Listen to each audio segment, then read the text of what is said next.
नमस्कार, मैं विवेक कुमार। आज हम आपके लिए लेकर आए हैं फ्रस्ट्रेशन और ये है साइकोलॉजी के मेंटल हेल्थ चैप्टर का यह एक टॉपिक है जिसको हम आज पढ़ेंगे और इसमें चार चीज़ें पढ़ेंगे। आखिर फ्रस्ट्रेशन होता क्या है, इसकी सोर्सेस क्या है फ्रस्ट्रेशन की, यह कितने प्रकार की होती है और इसको रिड्यूस कैसे करते हैं और इसमें रिडक्शन में इसमें नर्सिंग का क्या रोल है, यही पढ़ेंगे।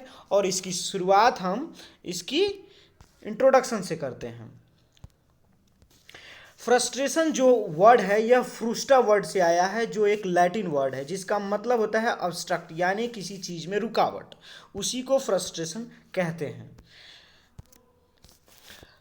Frustration means emotional tension resulting from the blocking of desire और गोल्स।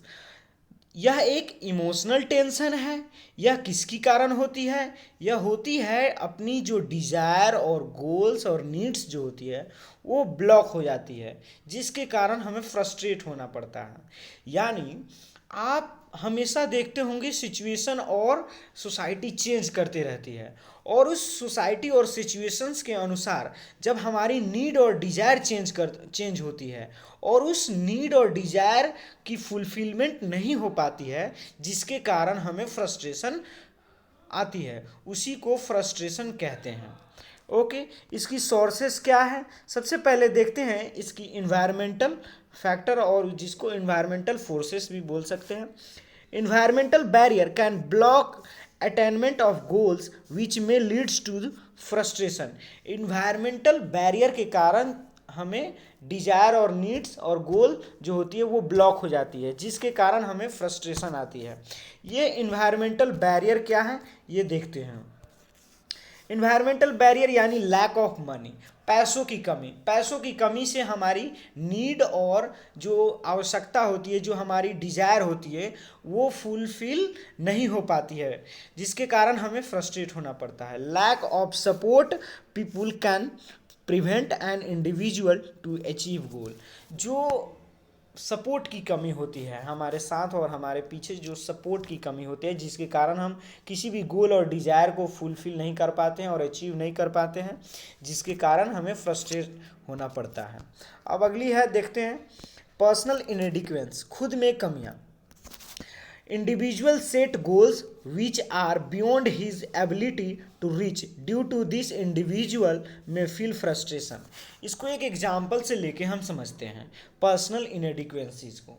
जैसे कोई भी पर्सन या कोई भी इंडिविजुअल है, वो उसकी एक डिज़ायर होती है, उसकी वो गोल सेट रहता है।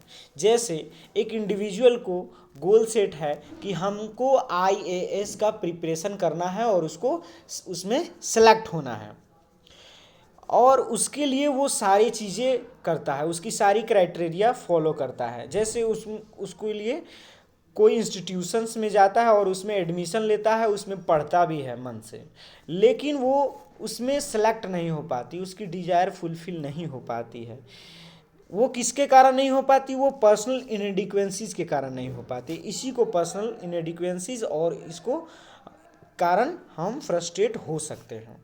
और इसके बाद देखते हैं conflict between and among motives. अपने ही कॉन्फ्लिक्ट और मोटिव्स के बीच कैसे फ्रस्ट्रेट होते हैं। जैसे when two motives interferes with each other it leads to development of conflict. जब दो अलग अलग व्यक्ति के अपने अपने थॉट्स और अपने अपने आइडियाज़ और अपने अपने जो विचार होते हैं एक दूसरे से मैच नहीं कर पाते हैं, जिसके कारण कॉन्फ्लिक्ट आती है। और हम जानते हैं कि पहले पढ़ चुके हैं पिछले वाले वीडियो में, conflict is an important source of frustration.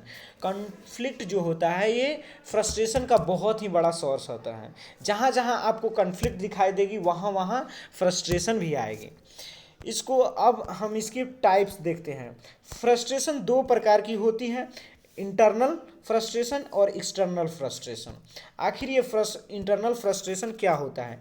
It is arises from challenges in fulfilling personal goals, desires, needs and lacking of confidence, fear of social situations. जैसे अपनी खुद की जब गोल अचीव नहीं हो पाती है, उसके कारण हम खुद क्या होते हैं? इंटरनली फ्रस्ट्रेट हो जाते हैं। और लैक ऑफ कॉन्फिडेंस, अगर खुद में कॉन्फिडेंस नहीं रहेगा तो वहाँ पे फ्रस्ट्रेशन आएगी ही आएगी।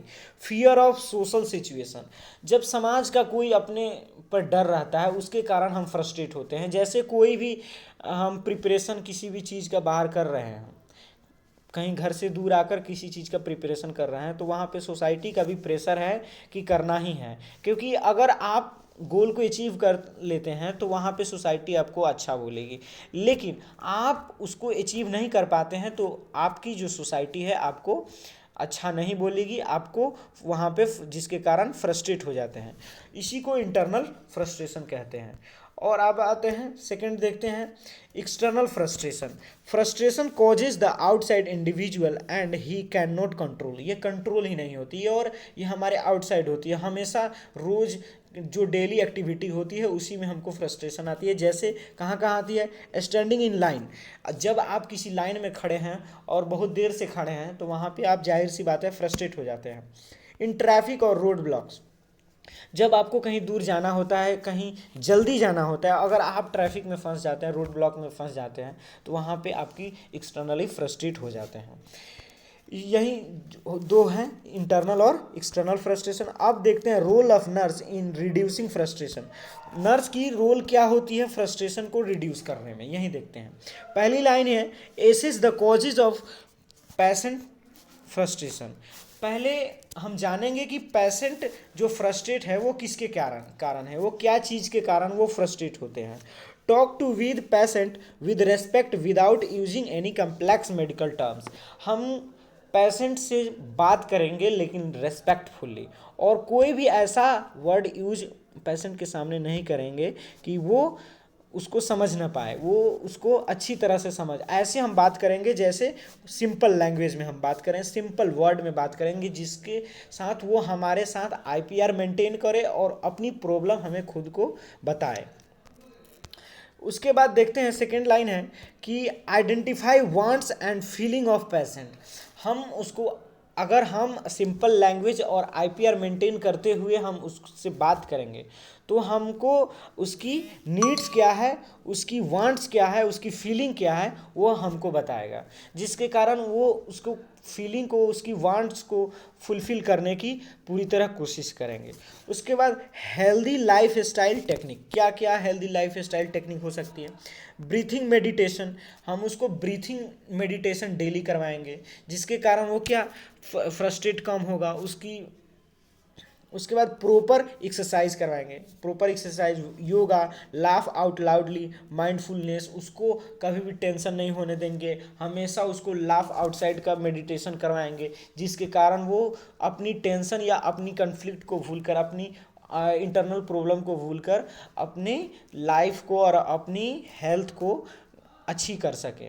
उसी को हम रिड्यूसिंग, यही सब होता है जो नर्सिंग का रोल होता है, किसमें, reducing of frustration of the patients.